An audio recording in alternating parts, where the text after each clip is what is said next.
الإيمان الصلاة. نبی کریم صلی الله علیه و آله وسلم فرمایلی دي د هر یو شي دپاره یوه نښه وي او د ایمان نښه مونځ دی. چې څوک مونځ نه کوي نو په هغه کې به ایمان وي؟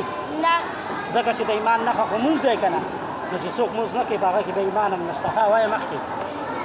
الحمد لله رب العالمین والصلاة والسلام على واپسې کې والصلاة والسلام على والصلاة والسلام على رسوله محمد وآله وصحبه أجمعين.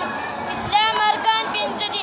رسول الله صلی الله علیه وسلم فرمایلی دي د هر یو شي دپاره یوه نښه. رسول الله صلی الله علیه وسلم فرمایلی دي د اسلام بنیاد په پنځو شیانو باندې دی. اول د سنت نه ګواهي ورکول د الله تعالی نه سوای بل الله څوک نشته او محمد صلی الله علیه وسلم د الله بنده او رسول دی. دویم لمونځ کول، دریم زکات ورکول، څلورم حج کول، پنځم رمضان شریف روژې نیول. یا پنځه د اسلام کې بڑا ستون دی. دا پنځه شیانو په اسلام کې ډېر غټ ستنې دي. ان چیزوں کا اسلام में बड़ा दर्जा और बड़ा ताकीद है. ये पिंजो शिशुओं तब इस्लाम का घटा दर्जा सख्त मंजूर वाले हासिल है. सबसे पहले हर शख्स को खुदा और रसूल पर ईमान लाना जरूरी फर्ज है. टोल नवल बारे इंसान बंदी अल्लाह दावा पर रसूल बंदी ईमान रावण जरूरी और फर्ज है. बिना ईमान को इबादत कबूल नहीं होती. बगैर ईमान न चाहे इबादत हम न कबली की. ईमान का मतलब है कि दिल से इस्लाम का कलमा पढ़ो. ईमान मतलब है दर्शन इस्लाम का ईमान और दिल से इन तमाम बातों को हमारे जो कुरान और हदीस से साबित है. इसलिए टोल या खबर मान जो कुरान और हदीस से साबित है. अवल कलिमा तय्यबा ला इलाहा इल्लल्लाह इबादत इल्लल्लाह सिवा वल्लाह मुहम्मद रसूलुल्लाह मुहम्मद सल्लल्लाहु अलैहि वसल्लम रसूल है. दोनों कलिमा शहादत अशहदु तकवाइकुम अल्ला इलाहा इल्लल्लाह इबादत इल्लल्लाह सिवा वल्लाह وحده وغيره لا شريك له أيضا بلتق شريك نشته. وأشهد أن محمدا عبده ورسوله. وأشهد أن محمد زكوايكم محمد صلى الله عليه وسلم بشكا زكوايكم بشكا محمد صلى الله عليه وسلم دا الله بنده ورسول ده.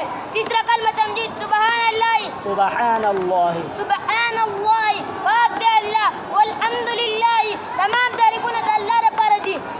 لا إله ولا إله نشته لا يقضي عبادت إلا الله سوى ولانا والله أكبر الله ډېر زیات لیده. ولا حول ولا قوة د ګناهونو بچ کېدل طاقت او د نیکۍ کولو قوت إلا بالله مګر دا د الله طرف دی. العلي العظیم العلي العظیم العلي العظیم هغه اوچت شان والا دی او لیده.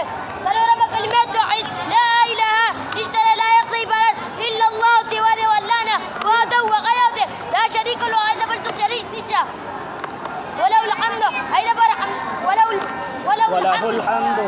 الحمد هذا بار حمدنا دي. هذا بار حمدنا دي هذا بار حمدنا دي. يحيي بندي کول کوي ويميت مړه کول کوي وهو حي لا يموت. هغه همیشه ژوندی دی. هغه لپاره مرګ نشته.